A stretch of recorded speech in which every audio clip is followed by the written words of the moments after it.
datang di channel Wirasa Toko Sembako. Terima kasih sudah mengklik video ini. Hari ini saya akan membahas tentang cara mengambil keuntungan usaha toko sembako. Jadi buat kalian yang mendirikan usaha warung sembako, toko kelontongan, toko sembako, dan juga toko semi grosir serta grosiran, kalian harus tahu ya cara mengambil keuntungan yang baik dan benar supaya harga yang kalian tetapkan itu sama dengan pasaran, setidaknya minimal sama dengan pasaran, dan bahkan kalian bisa lebih murah lagi. Bagaimana kalian menentukan harganya? Ikutin terus teman-teman. Oke teman-teman, kita mulai dari beras dahulu ya.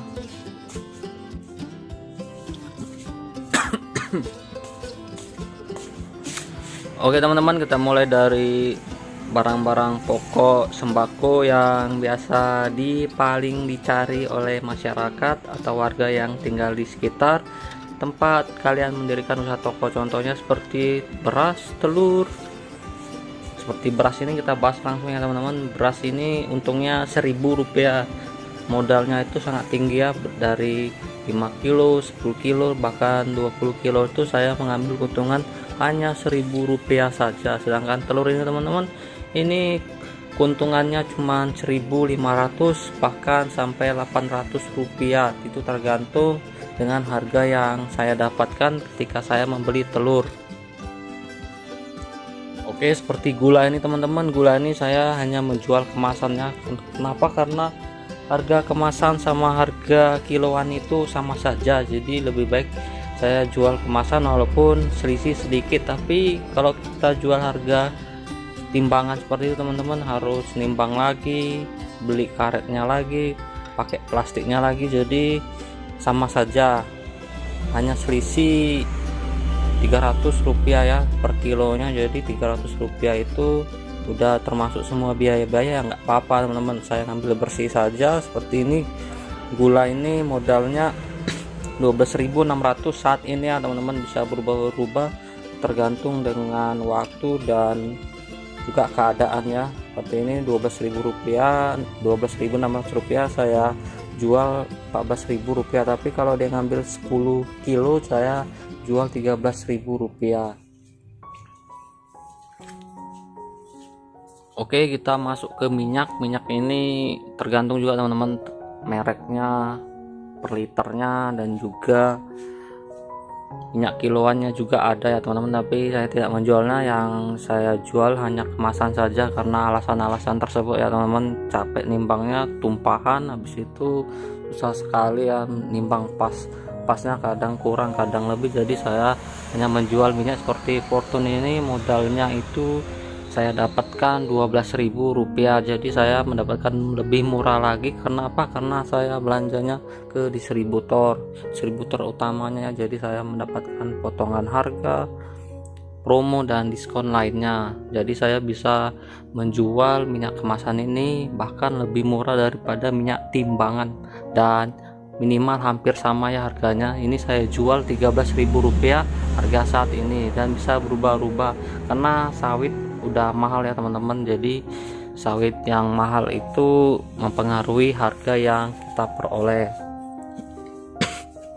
Oke, saya juga menjual beras timbangan juga ya teman-teman. Ini untungnya Rp1.000, saya jual juga seperti tepung timbangan, ini keuntungannya Rp1.000 juga, dan juga tepung-tepung lainnya Rp1.000. Jadi semua barang yang saya jual ini keuntungannya Rp1.300 ya minimal ya teman-teman. Tapi kalau dia ngambil banyak itu ya saya ngambilnya Rp300 saja, seperti itu teman-teman. Jadi keuntungan ini sangat berpengaruh ya terhadap kesehatan toko kalian. Jadi kalau kalian mengambil keuntungan, misalnya harga jualnya Rp14.000, modalnya 13,5, kalian harus menjual Rp15.000. Jika kalian menjual Rp14.000 ya.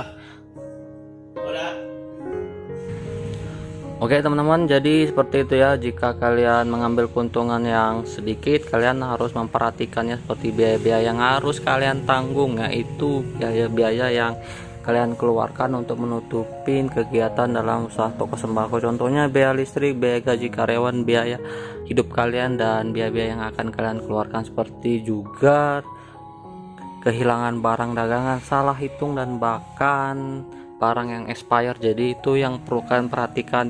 Jadi jangan kalian mengambil keuntungan yang sangat tipis, itu bisa membuat toko kalian akan mengalami kerugian. Karena jika kalian melakukan seperti itu, emang rame toko kalian, tapi perhatikan kalian itu kerja buat mencari laba ya teman-teman, bukan mencari capeknya. Jadi kalian harus ya sangat aktif juga ya menjual barang-barang yang sekiranya belum dijual di toko sebelah. Kalian harus lebih teliti dan lebih aktif lagi. Contohnya kalian buka di awal dan tutup di akhir itu.